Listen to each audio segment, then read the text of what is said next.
umur. Tapi sebahagian ketika dilewatkan masa yang sempurna tadi, dikembalikan ke usia yang lemah. Nah, sekarang Bapak Ibu sudah lemah nih. Ya, sudah melewati masa 40 tahun ya. Nah, dulu Bapak Ibu dalam tanda kutip ya tergantung kepada orang tua, nanti pada ujungnya tergantung pula pada anak. Dulu Bapak Ibu jadi beban orang tua, sekarang sebentar lagi akan jadi beban anak-anak. Begitulah hidup kita tuh. Ya, makin panjang usia kita, kita makin lemah. Makin panjang usia kita, kita makin menjengkelkan orang. Ah, itu. Percayalah Bapak Ibu. Makin masa hidup kita makin panjang, maka kita seperti dulu masa kanak-kanak, banyak orang yang mungkin merasa tidak nyaman dengan perilaku kita. Memang begitulah.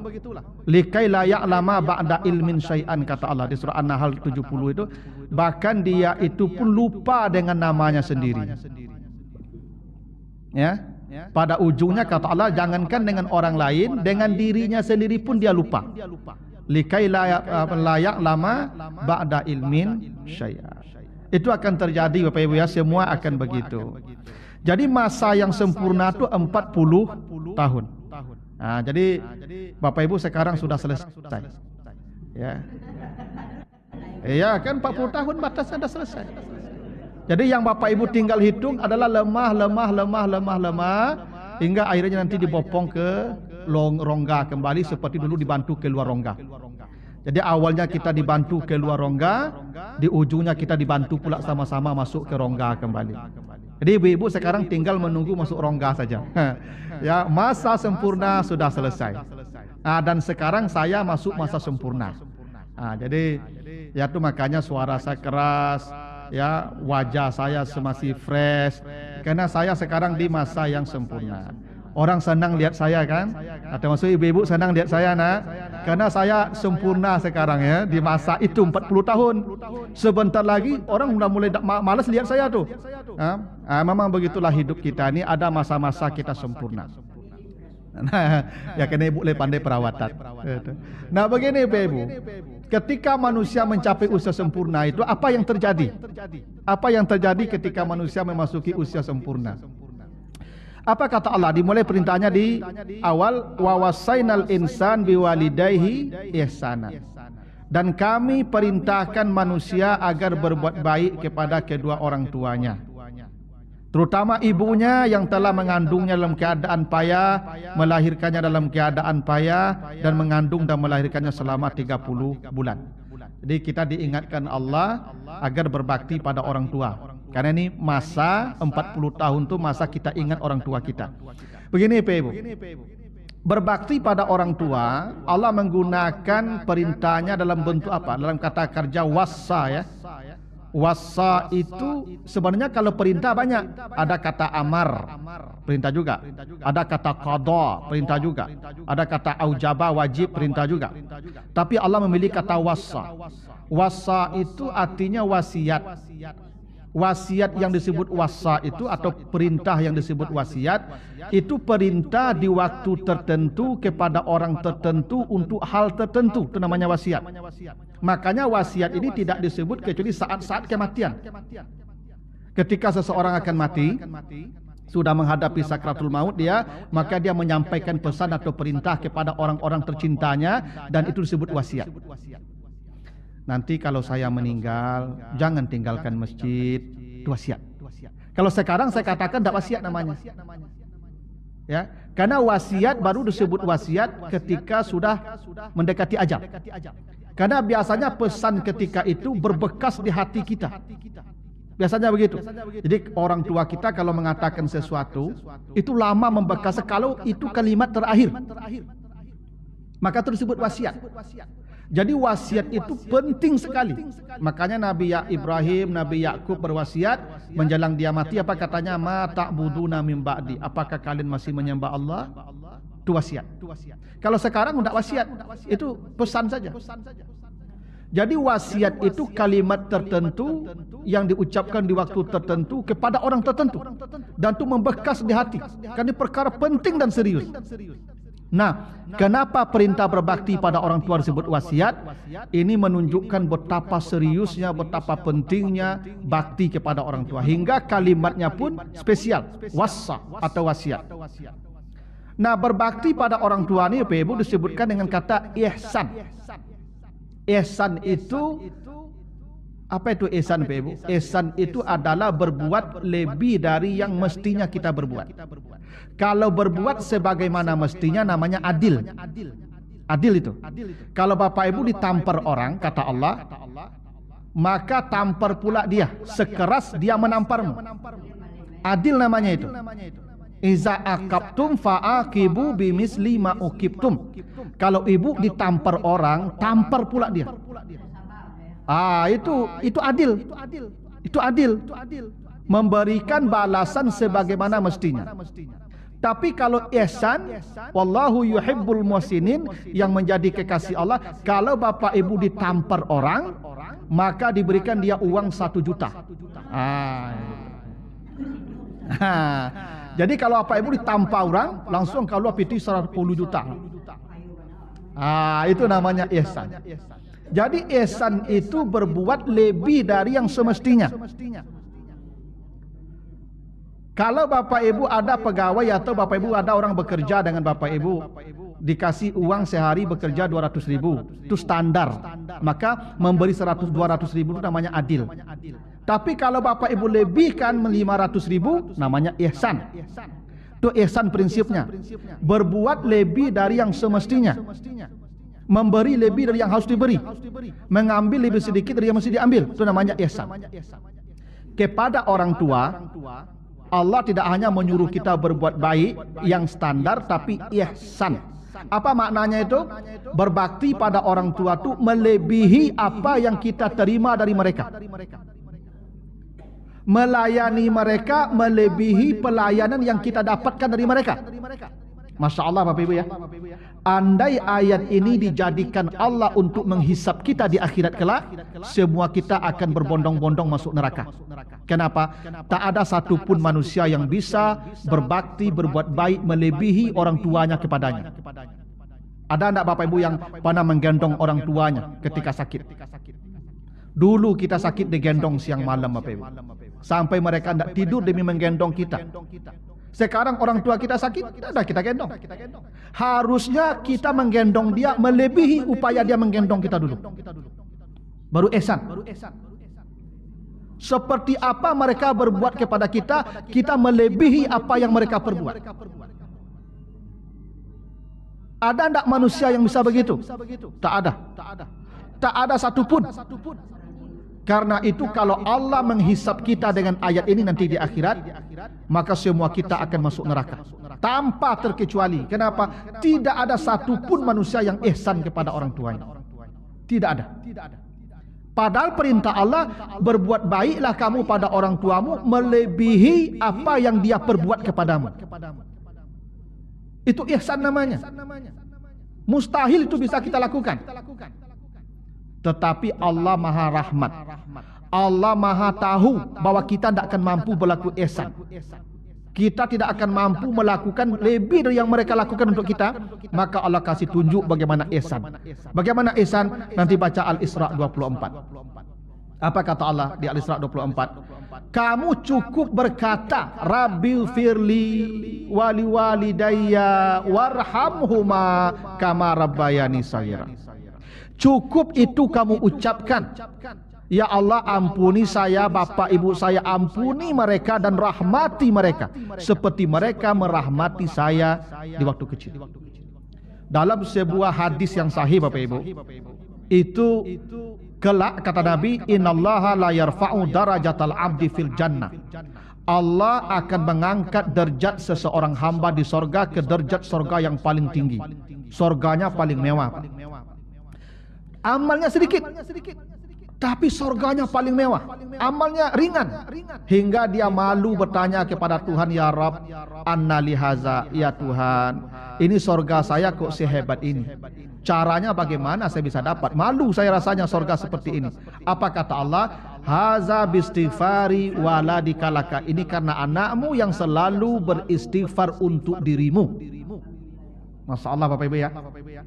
Andai bapak ibu punya anak yang selalu begitu, Rabbi firli wali walidayya warhamhuma kama rabbayani sagira, bapak ibunya akan malu kepadanya di akhirat.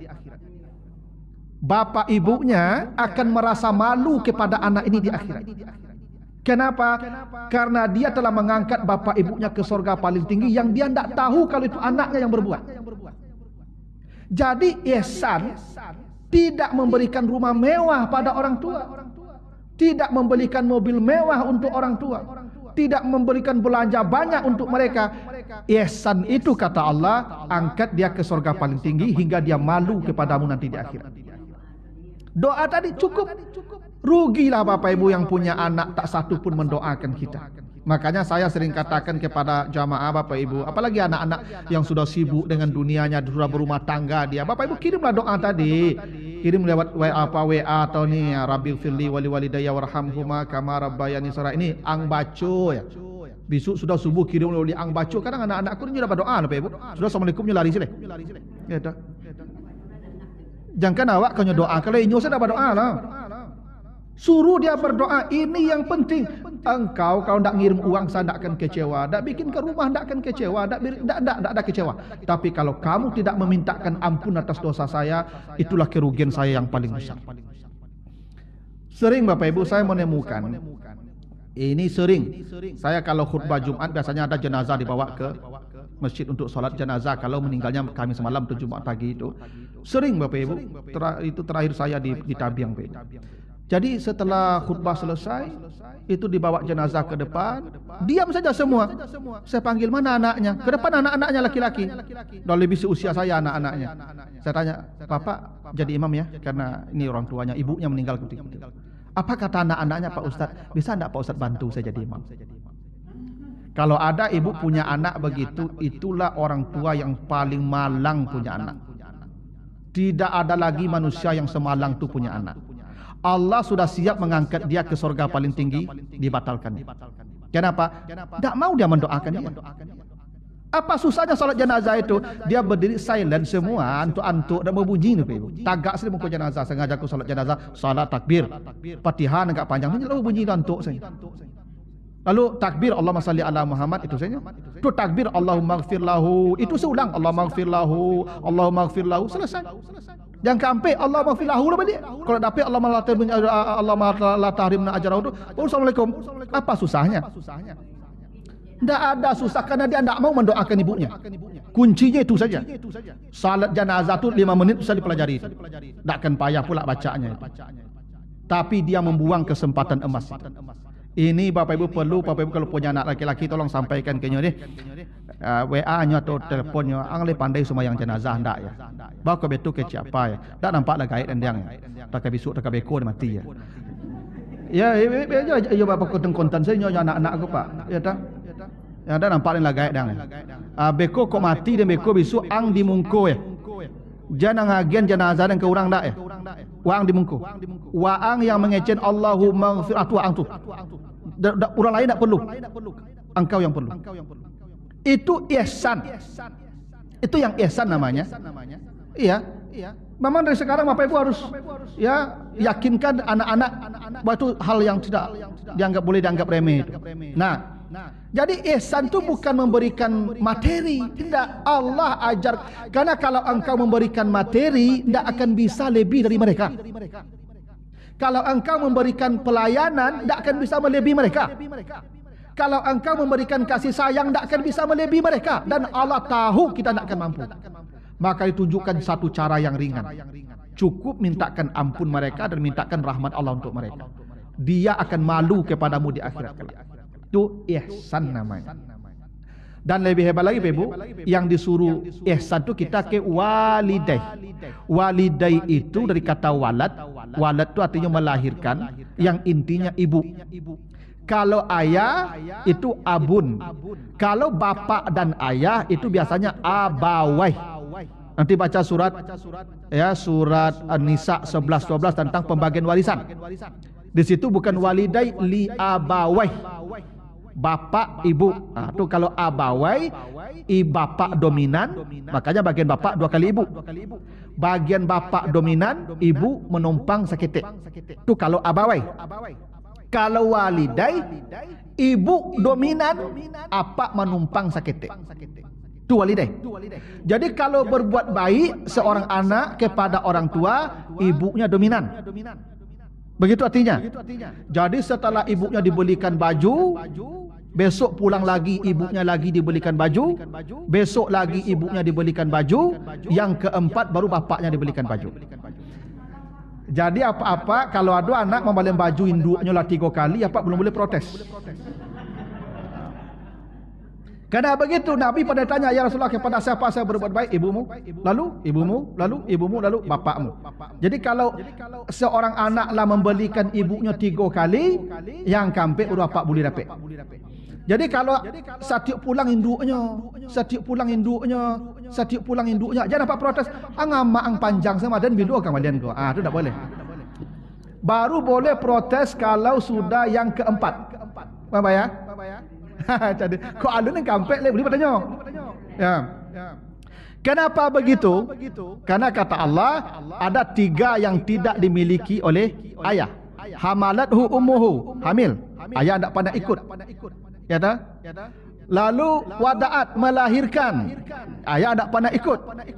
Wa fisaluhu, menyusui. Ini bapak tak pandai yang 3 ni, dan tak akan kuat yang 3 ni bapak-bapak. Coba bapak survei saya, bapak dia taluk hamil kini. Hanya ibu-ibu yang mampu hamil tu. Bapak-bapak tidak akan kuat hamil, karena itu tugasnya diberikan ke ibu. Hamil, melahirkan, menyusui, ini tugas yang tak pernah bapak merasakan, dan ini yang paling sulit ya dari seorang tua, dari orang tua terhadap anaknya. Karena itu bapak dikesampingkan 3 tingkat. Karena ibu mengalami 3 perkara terberat yang tidak bapak mampu melakukannya. Nah, makanya ibu lebih dominan tu. Ya. Dan kata Allah, hamil dan melahirkan tu kurhan. Kurhan ya. Kurhan itu dari kata kariha. Kariha itu artinya sesuatu yang dibenci. Makanya makruh. Makruh ya. Makruh dikata karaha itu. Kariha itu artinya sesuatu yang tidak disenangi atau tidak menyenangkan. Hamil, melahirkan, menyusui tidak menyenangkan. Itu maka ibu-ibu ketika hamil, melahirkan, menyusui itu masa paling berat dalam hidup. Ketika hamil, lalu tak lama. Mulai kata kalau nyolajang langsung nyontak, terkajui. Kena sasak pipis tiup sebentar ada ibu ya. Melahirkan begitu juga. Ya, bersabung nyawa. Ya, kemungkinan hidup kalau zaman dulu hanya kurang 50%. Sekarang sudah ada canggih teknologi ya. Dulu kan dah sedikit ibu-ibu yang mati melahirkan. Kurhan. Menyusui juga begitu. Kurhan. Awak sedang lama lalu, ya kan, matu mengantuk. Menangi jam 2 tu. Minta menyusu tu. Kurhan namanya. Bapak Ibu, begini, dalam Al-Quran kata kariha itu ada 2 masdarnya. Infinitifnya ada 2 masdarnya. Bisa karhan dengan fathah kaf, karhan. Ya, nanti bacaan misalnya surat Ar-Ra'du ya, surat Ar-Ra'du ayat 15. Walillahi yasjudu man fis samawati wal ard tau'an wa karhan. Karhan di situ ya. Beribadah sujud itu karhan, sesuatu yang tidak menyenangkan. Ibadah ini ibu tidak menyenangkan. Kalau menyenangkan satu orang duduk sego. Kalau menyenangkan mendengar ceramah aku, ambo yakin satu warga aku duduk di situ. Kena menyenangkan. Lutut, panik, sakit, apa segala macam tu. Mengantuk. Ibadah itu tidak menyenangkan, Pak. Karena itu ibadah disebut karhan. Ibadah itu tak menyenangkan, maka ada yang diwajibkan. Andai semua ibadah sunat, saya yakin tak mungkin kita solat ke masjid ni, Pak.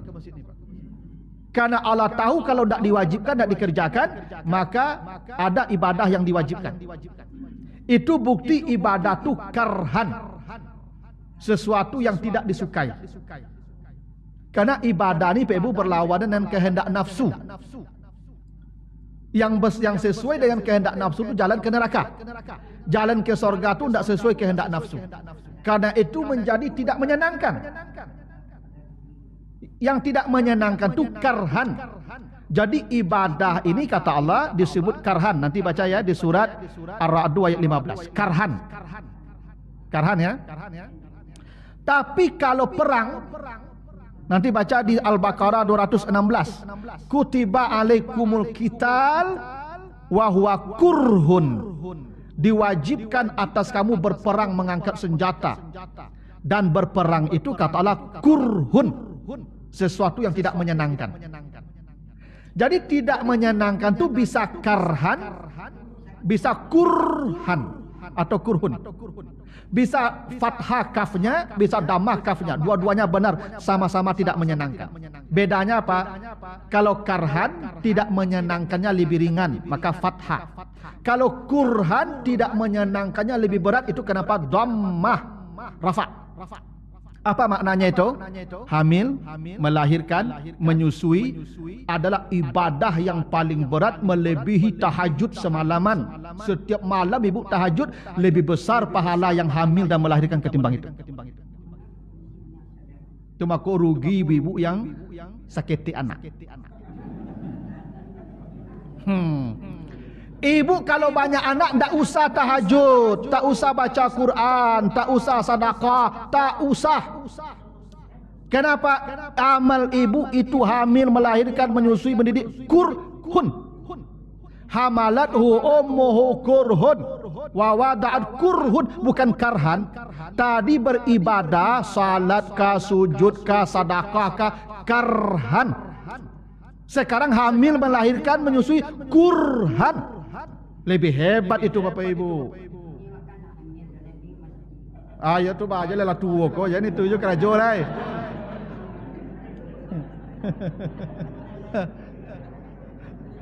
Ya lah tua lah mengasuh anak kerajo lah kau. Dulu.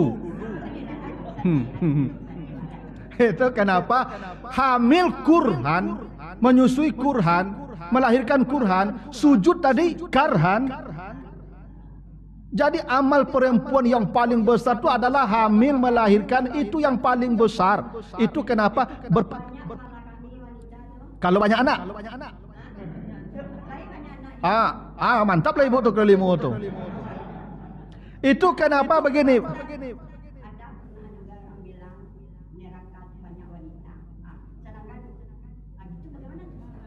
Ya, itu karena suami kena melawan. Ibu beranak banyak tapi melawan kepanjang saya samuin ndak itu. Itu. Nah jadi Bapak Ibu hamil itu kurhan tadi. Ibuku macam menjawab, ibuku lah banyak anak menjawab, rugi ibu beko.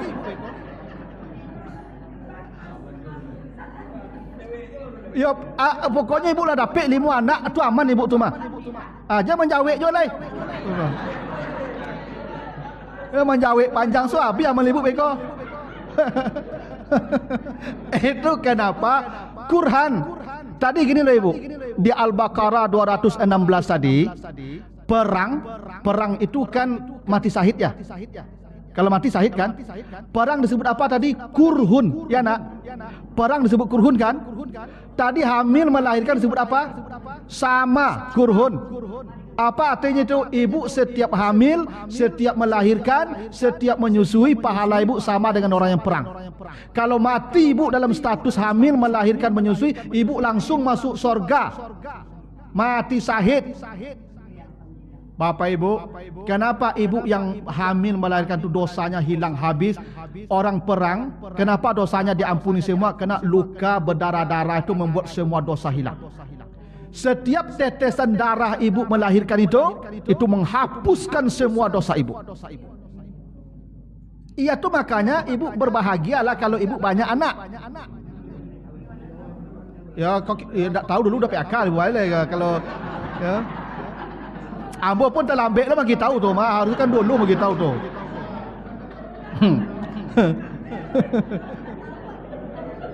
Rugi bakal BKB tu ibu tu. Makanya Nabi katakan, saya membanggakan nanti di sorga perempuan yang suka punya anak banyak.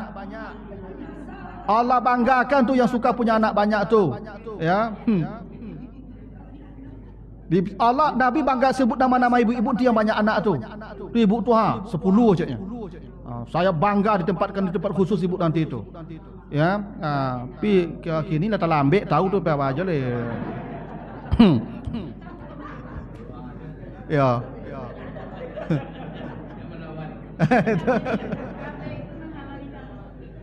Ya, KB tu ibu bukan membatasi anak, mengatur.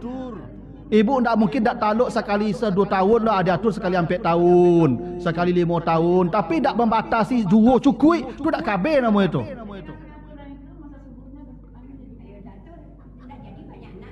Ya dia atur. Pokoknya kau dapat ibu apa tambah tahu ripak, itu kau dapat ibu Ndak alapak lah. Tambah tahu ripak itu Sampai apa dengan bana dak taluk dan lei je apa baru ibu berhenti. Itu harusnya. Nah, itu menunjukkan hamil melahirkan itu amal terbesar seorang wanita. Itu kenapa perempuan tak perlu banyak-banyak dia beribadah, kecuali solat 5 waktu dan puasa Ramadan saja. Bila seorang perempuan punya anak perempuan 2 orang kata Nabi, lalu dia bersabar mendidik anaknya sampai dia menjadi anak yang baik, maka ibunya seperti saya begini di sorga. Tak hebat tu? Bu.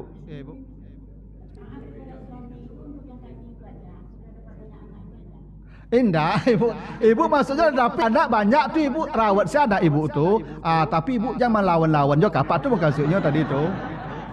Ibu ibadah ibu lah mantap tu. Cuman ibu dek melawan tu hilang sadonya balik. Ya, membangkang. Bahasa Nabi tu gampang melupakan kebaikan suami. Sakitik kanda ibu tak dapat tu apa aku dak elok sini ibu ni. Itu itu. Ambo dima-dima menamu ibu-ibu kok sama pak panjawek sadonya. Itu. Labo kecil aja menjawek je ibu kau dari dulu pak cutu tu. Gitu. Oh dah. Iya. Dah pokoknya ibu pokok selama dak maksiat ibu tenang, ibu pokok patuh salah. Dak kelamo lah pak menyo dulu tu. Lalu kata Allah begini, sampai dia 40 tahun ada ya. Nah, ketika sampai 40 tahun itu apa yang terjadi? Manusia berkata, ya Tuhan, beri saya petunjuk bagaimana berbakti pada ibu bapak saya. Bapak ibu, bakti ini baru ingat kita usia 40 tahun. Kenapa 40 tahun? Karena 40 tahun itu beban terhadap anak sudah semakin berat. Anaklah mulai dewasa, mulai melawan kawak, diaturlah payahnya, mulai menjawik kecil awak. Anak betul? Awak kalau sampai 10 tahun pak, anakku lah SMP SMA. Anak SMA aku pak, ini lah mulai melawan pak. Lah mulai balik. Kalau anak-anak ketik pak jadi hiburan di awak. Jadi permainan. Tapi kalau nyola mulai dewasa, disitulah beban berat kita akan datang. Disitulah kita ingat betapa susahnya ibu kita di usia kita seusia anak kita itu. Makanya usia 40 tahun manusia ingat, ya Allah beri saya petunjuk bagaimana berbakti pada ibu bapak saya. Tunjuki saya bagaimana beramal saleh yang engkau redai. Itu kenapa bapak umur 40 kok banyak orang rajin ke masjid. Jangan heran bapak mangan datang ke masjid mendengar ceramah aku lah 40 tahun kata. Coba cari mana 40 tahun ke bawah, coba cari. Itu kenapa Bapak Ibu memang di masa 40 tahun ke atas tu manusia sadar dirinya penting beramal saleh. Sebelum 40 tahun belum. Kenapa? Dia belum ingat apa-apa. Yang dia ingat hanya dunia saja. Sekarang Bapak Ibu sudah ingat mati. Karena sudah mendekat. Itu kenapa umur 40 ke atas manusia itu makin dekat dengan Allah. Karena begitulah yang terjadi. Yang masalahnya Pak, makin tua makin jauh dari Tuhan. Ada apa-apa aku sebagian makin pensiun makin rajin duduk di meja domino. Itulah kacau tu. Kacau tu. Harusnya ketika usianya masuk 40 tahun dia ingin mendekat kepada Allah sedekat-dekatnya, karena dia hanya meninggalkan sepertiga usianya yang sudah yang tersisa. Karena usia kita 60. Allah kasih isyarat begitu di surah Al-Waqiah ayat 60. Usia kita 60. Bila kita menghabiskan 40, berarti sepertiga tinggal dari usia kita. Dan sepertiga itu bukan masa yang panjang. Karena itu hanya sepertiga kita untuk mendekat kepada Allah. Itu kenapa di usia 40 manusia ingin mendekat kepada Allah dan minta, ya Allah, beri saya petunjuk bagaimana beramal saleh yang Engkau redai. Dan jadikan anak cucu saya saleh. Kita menginginkan anak-anak saleh, ternyata tua Bapak Ibu. Ketika kita hebat, bujang, ketika kita masih kuat, anak-anakku agamanya tidak urus dengan baik. Lah tua kini baru terasa rugi kalau anakku tidak saleh. Itu akan terjadi ke semua manusia. Ketika Bapak Ibu bapiti banyak, ketika masih hebat, pendidikan agamaku banyak tidak urus dengan baik. Begitu usia kita sudah tua, ingin kita anak kita belajar agama dengan baik. Tapi sudah terlambat, anak sudah dewasa. Makanya Bapak Ibu, ya, kata Nabi, suruh anakmu salat umur 7 tahun. Yang tak salat, pukul mereka. Wa'mur ahlaka bis-shalah, dari kecil dia ajar beribadah dan bersabarlah untuk ibadah mereka. Tapi tak banyak manusia yang melakukan itu. Di usia 40 tahun baru dia ingin kebaikan dan kesalehan anak-anaknya. Tapi Bapak Ibu, ya, kata terlambat tentu belum ada ya, tak ada ya. Bapak Ibu yang punya anak mungkin agamanya tipis sekarang. Untuk belajar agama masih banyak media yang bisa dipakai. Tolong suruh tuntun dia. Kenapa? Tidak ada yang paling membahagiakan kita di akhirat kelak kecuali anak yang saleh. Makanya kata Allah dibaca di Ar-Ra'd 23, ya jannatu adanin yadkhulunaha wa man salaha min abaihim wa azwajihim wa zurriyatihim. Manusia yang paling bahagia kata Allah, dia satu rombongan dengan anak cucunya nanti yang saleh-saleh menuju surga Allah. Itu kenapa mereka meminta, ya Allah, di saat ini tolong jadikan anak cucu saya orang-orang saleh. Dan kata Allah, ini tubtu, sekarang saya bertobat kepada Engkau ya Allah. Usia 40 tahun itu batas tobat. Bila 40 tahun tak juga bertobat, maka mungkin ya sudah selesai ibadat pohon, dia akan roboh ke tempat condongnya. Kalau dia condong ke barat, robohnya akan ke barat. Tapi sebelum dia condong ke sana, masih di atas di puncak ini, dia bisa roboh ke mana saja. Ketika di puncak ini, dia masih roboh. Tapi kalau sudah condong ke sana, 40 tahunnya condong ke mana? Kalau dia condong kepada kesalehan, robohnya pada saleh. Kalau condongnya kepada maksiat, keburukan, robohnya ke sana. 40 tahun itu ibadat pohon di puncak lurusnya. Dan condongnya ditentukan setelah 40 tahun. Dan manusia akan mati sesuai kecondongan setelah 40 tahun itu. Maka Bapak jangan usah khawatir Pak Ustaz. Amul lu ketika muda tak tantu jo halal haram ke Ustaz. Ibadah tak jali jo. Kinlah pensiun amul baru taat. Yang Allah hitung wal akibatul lil muttaqin, taat di penghujung, bukan taat di awal. Bapak Ibu akan mati pada ketaatan di ujung, bukan pada ketaatan di akhir. Maka Bapak Ibu, ya, bersyukurlah masih ada waktu kita untuk ya memperbaiki diri sebelum malaikat maut datang. Nah, itu yang terjadi di usia 40 tahun, ya, bahwa manusia ingin berbakti dengan sempurna, ingin menjadi saleh dengan sempurna, ingin anak-anaknya saleh seperti dia, dan dia mulai bertobat mendekatkan diri kepada Tuhannya. Itu batasnya 40 tahun. Itu Bapak Ibu ya. Nah, saya yakin Bapak Ibu sudah lewat.